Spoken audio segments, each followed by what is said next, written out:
തീർച്ചയായും കൊച്ചിയിൽ വ്യവസായ മേഖലയിൽ പൊട്ടിത്തെറി. ഒഡീഷ സ്വദേശി മരിച്ചു. എടയാർ മേഖലയിലാണ് പൊട്ടിത്തെറി ഉണ്ടായത്. ഇറച്ചി മാലിന്യങ്ങൾ സംസ്കരിക്കുന്ന ഫാക്ടറിയിലാണ് പൊട്ടിത്തെറി ഉണ്ടായത്. 3 പേർക്ക് പരിക്കേറ്റിട്ടുണ്ട്. വിവരങ്ങളുമായി ഡാനി പോൾ ചേരും.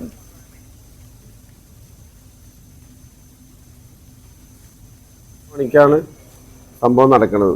എന്താണ് നടക്കണമെന്ന് അറിയില്ല. ഫോൺ വന്നിട്ട് ഞാൻ പെരുമ്പാവൂരായിരുന്നു, വീട്ടിലായിരുന്നു. ഞാൻ അവിടെ നിന്ന് ഓടി ഇവിടെ എത്തിയപ്പോഴത്തേക്കും ആള് ഹോസ്പിറ്റലിലേക്ക് കൊണ്ടുപോയായിരുന്നു.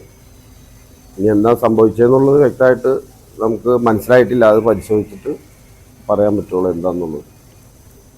പിന്നെ മരിച്ചവര് ഒറീസക്കാരാണ്.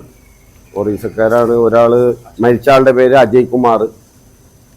പിന്നെ പരിക്കേറ്റത് 30% പൊള്ളലേറ്റുണ്ടെന്നാണ് പറഞ്ഞത്. 2 ആൾക്ക്, ഒന്ന് ഗുരു, ഒന്ന് കൃഷ്ണൻ. പ്രൊഡക്ഷൻ നെയ്യാണ്. നെയ്യ്, ഈ സോപ്പ് എനിക്കുള്ള നെയ്യില് മൃഗക്കൊഴുപ്പ്. ഡാനി പോളാണ് ഈ വാർത്തയുടെ വിശദാംശങ്ങളുമായി നമുക്കൊപ്പം ചേരുന്നത്. ഡാനി, രാവിലെ തന്നെ ഒരു ദുഃഖകരമായ വാർത്തയാണ് വരുന്നത്. ഡാനി, എങ്ങനെയാണ് ഇതിന്റെ വിശദാംശങ്ങൾ?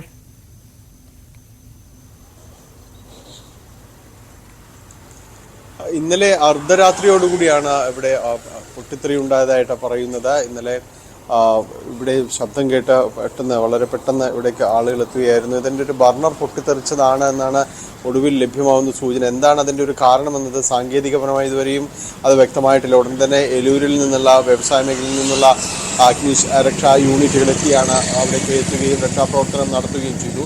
ഇതിനിടയിൽ ഗുരുതരമായി പൊള്ളലേറ്റ ഒറീസ സ്വദേശി, കൂടുതലും ഇതര സംസ്ഥാനക്കാരായ ആളുകളാണ് ഇവിടെ ജോലിക്ക് നിൽക്കുന്നത്. ഒഡീഷ സ്വദേശിയായ അജയ് കുമാർ ഗുരുതരമായി പൊള്ളലേറ്റിരുന്നു. ഉടൻ തന്നെ മെഡിക്കൽ കോളേജ്, കളമശ്ശേരി മെഡിക്കൽ കോളേജിൽ എത്തിച്ചെങ്കിലും പിന്നീട് മരണമടയുകയായിരുന്നു. മറ്റു പേർക്ക് 30% പൊള്ളലേറ്റ മറ്റ് 3 പേർ കൂടി ചികിത്സയിലുണ്ട്. ഗുരു, കൃഷ്ണ തുടങ്ങിയ പേരുകളുള്ള 2 പേരുകളും മറ്റൊരാൾ കൂടിയും ചികിത്സയിലുണ്ട്. ഇവർക്ക് 30% പൊള്ളലേറ്റിട്ടുണ്ടെന്നാണ് പറയുന്നത്. മൃഗക്കൊഴുപ്പ് സംസ്കരിക്കുന്ന ഒരു ഫാക്ടറിയാണ്. കഴിഞ്ഞ കുറേ നാളുകളായിട്ട് ഇവിടെ പ്രവർത്തിക്കുന്ന ഒരു ഫാക്ടറിയാണ് ഇത്.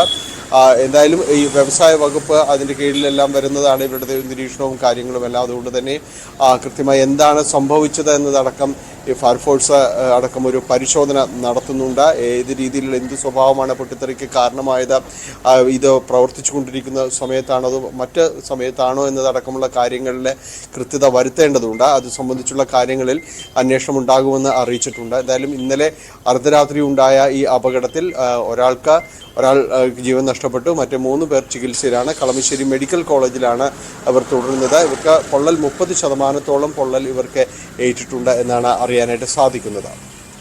തീർച്ചയായും ഡാനി പോളാണ് വിശദാംശങ്ങൾ നൽകിയത്. എന്തായാലും കൊച്ചിയിലാണ് ഈ ദാരുണമായ മൃഗക്കൊഴുപ്പ് സംസ്കരിക്കുന്ന ഫാക്ടറിയിൽ ഇത്തരത്തിലൊരു പൊട്ടിത്തെറി ഉണ്ടായിരിക്കുന്നത്. ഒഡീഷ സ്വദേശിയാണ് മരിച്ചത്. 3 പേർക്ക് പരിക്കുമുണ്ട്.